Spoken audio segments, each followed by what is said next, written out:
మోకాళ్ల నొప్పులు, gas, gut health వంటి సర్వ రోగాలకు నివారణి అరుణ యోగా ఆముదం.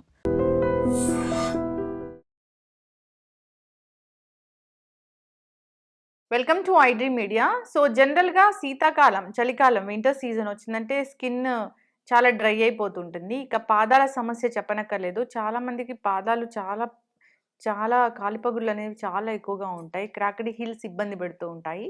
అయితే ఈ కాలిపగుళ్ళని న్యాచురల్ వేస్లో ఎలా తగ్గించుకోవాలి, న్యాచురల్గా ఎలా మాయిశ్చరైజర్ అనేది మనం ప్రిపేర్ చేసుకోవాలి, ఇంటర్నల్గా ఎలాంటి జ్యూసెస్ అనేవి తీసుకుంటే కనుక, ఎలాంటి ఫుడ్స్ తీసుకుంటే కనుక కాలిపగులు సమస్య రాకుండా ఉంటుంది, పూర్తి వివరాలు తెలుసుకుందాం. మనతో పాటు ప్రముఖ vegetable therapist and sun spiritual society founder, ఇక Leo diet specialist Vikramaditya guruji ఉన్నారు.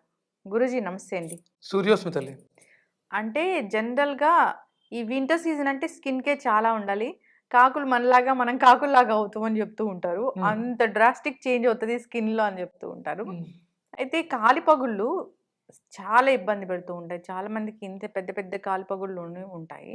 ఎట్లా తగ్గించుకోవాలి, రాకుండా జాగ్రత్తలు ఏం తీసుకోవాలి? ఒకటి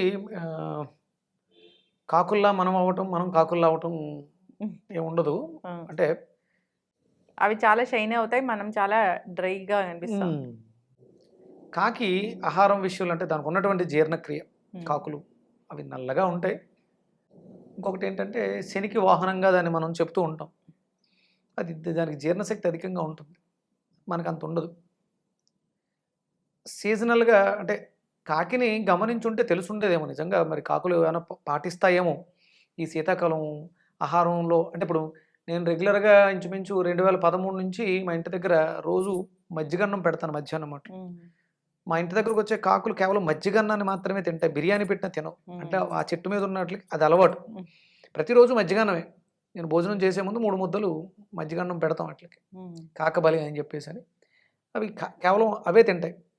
ఈ మధ్య కొత్త అలవాటు చేశాను, స్వీట్ పరమాన్నం పెట్టడం అలవాటు చేశాం. పరమాన్నాన్ని కూడా బాగానే ఎంజాయ్ చేస్తాయి. ఇక వేరే రకాలు ఏం పెట్టినా ట్రై చేసాం కానీ తినలేదు.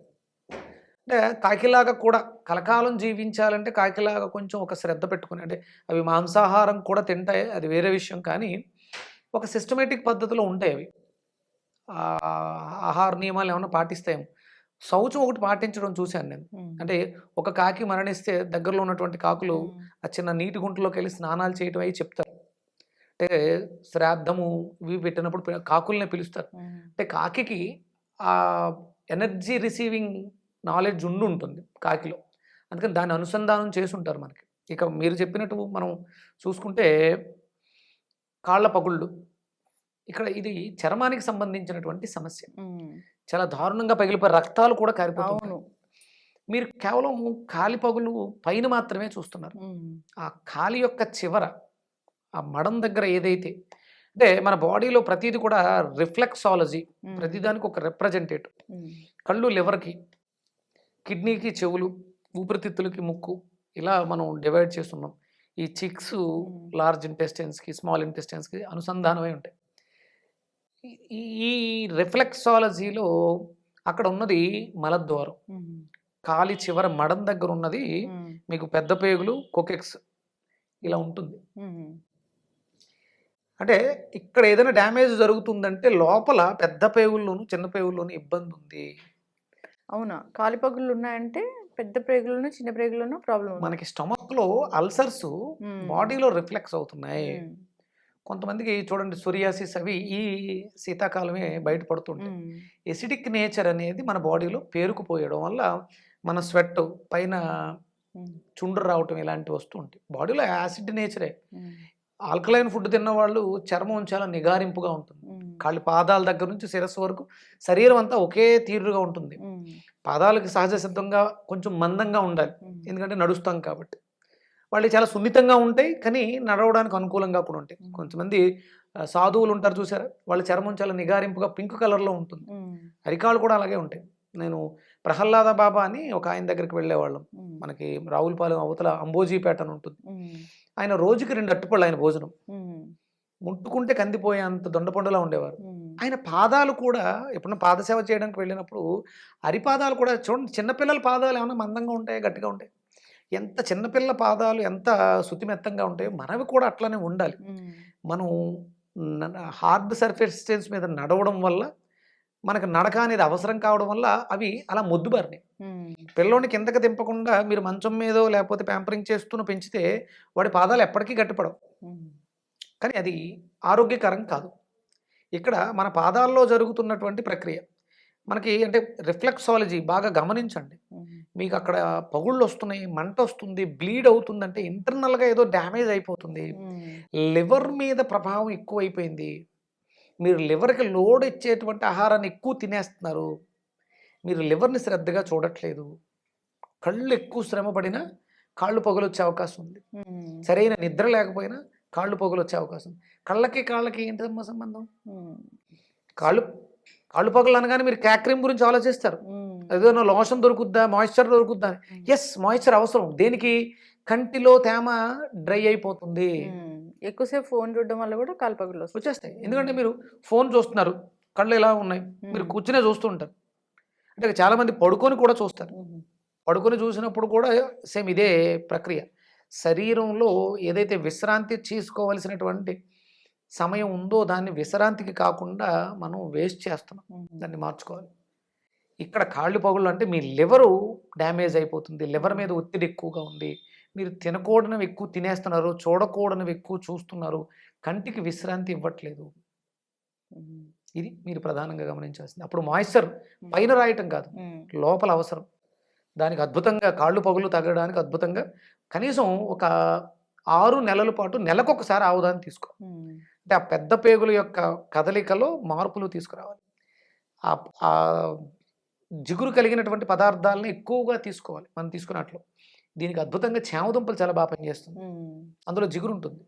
చామదుంపల పులుసు అవి పెట్టుకుంటూ ఉంటాం. అలాగే బెండకాయ, కంద అంటే జిగురు కలిగినటువంటి పదార్థాలు. మీరు ఈ శీతాకాలం అంతా కూడా మంచి శ్రేయోదాయకం. ఈ చామదుంపల పులుసు కానీ, కంద పులుసు కానీ, బెండకాయలు కర్రీ పులుసు కానీ ఇవి చాలా అవసరం.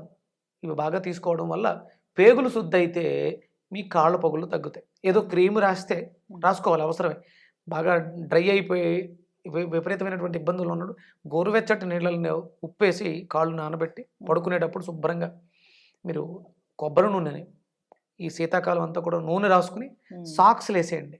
చల్లటి గాలి తగలకుండా. పగుళ్ళు ఎక్కువ శీతాకాలం ఎక్కువ వస్తూ ఉంటాయి. అలాగే రాత్రులు బెండకాయల్ని నీళ్ళలో నానబెట్టి ఉదయం ఆ ముక్కలు తీసి ఆ జిగురుని డేలో అంతా కూడా, అంటే తక్కువ నీళ్ళే తాగుతాం కానీ ఎక్కువ డెన్సిటీని కలిగి ఉంటాయి. బెండకాయలు జిగురు ఉంది కాబట్టి చిన్న చిన్న ముక్కల కింద కోసేయాలి బెండకాయల్ని. నైట్ నీళ్ళలో నానబెట్టాలి. అలాగే రక్త శుద్ధి కోసం బీరకాయ జ్యూస్ తాగడం, బీరకాయ ఫ్రై ఎక్కువగా తినడం, అలాగే నేను చెప్పినట్టు బెండకాయ, చామదుంప, కంద ఇలాంటి దుంపలు తీసుకోవడం, కర్రీస్ రూపంలో తీసుకోవడం ద్వారా ఈ కాళ్ళ పగుల సమస్య నుంచి బయటపడచ్చు. కాళ్ళు పగలలే కదా అని చెప్పేసి అని ఈ రఫ్ చేసే వాటితో క్లీన్ చేసుకుంటే మీరు అలా జీవితాంతం చేస్తూ ఉంటారు, లోపల పెద్ద డ్యామేజ్ జరిగిపోతుంది. దాన్ని అరికట్టండి, ఇది ఆటోమేటిక్గా పోతుంది. చక్కగా చెప్పారు గురూజీ.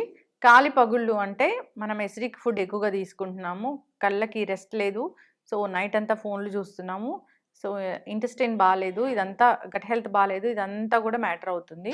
ఇంటర్నల్గా ఏం తీసుకోవాలి అంటే ఓక్రా వాటర్, బెండకాయ నీళ్ళు చాలా మంచివి. బీరకాయ కర్రీ కానీ బీరకాయ జ్యూస్ కానీ ఏదైనా తీసుకోవచ్చు. సో అంతేకాదు ఆముదం, వీక్లీ వన్స్ అయినా కొంచెం ఆముదం, మీరు చెప్తారు quantity, little bit of quantity ఆముదం తీసుకున్నా పంట ఆముదం మంచిదే. కాలికి మాయిశ్చరైజర్గా మనం ఎక్కడో పెద్ద పెద్ద క్రీమ్స్ వాడాల్సిన లేదు, కొబ్బరి నూనె రాసుకుంటే సరిపోతుంది. చాలా చక్కగా చెప్పారు గురూజీ. అది ఇంటర్నల్గా మనల్ని మనం హీల్ చేసుకోవాల్సిన అవసరం ఉంటుంది. చక్కటి ఇన్ఫర్మేషన్ ఫాలో అవ్వాలని కోరుకుందాం. And for more videos, please subscribe to iDream. Please subscribe to iDream. Please subscribe iDream. And please subscribe to iDream. For more videos, subscribe to iDream. please like, share and subscribe to the channel. Congratulations, iDream. Subscribe to iDream. Subscribe to iDream. So subscribe to iDream Media. iDream ki iDream team andarki huge congratulations. Please subscribe iDream Media. Please subscribe to iDream. Subscribe iDream. Please subscribe to iDream. iDream అంటే నా కళల ఛానల్ను subscribe చేసుకున్న నోరు తిరుగుతలేదు, మీరైతే గంట గుర్తు కొట్టండి. For more such videos, please subscribe to iDream. Subscribe to iDream. Please subscribe to iDream. Please subscribe iDream Media. Please do subscribe to iDream. Please subscribe to iDream Media. For best entertainment and information, please subscribe iDream. And don't forget to subscribe to iDream.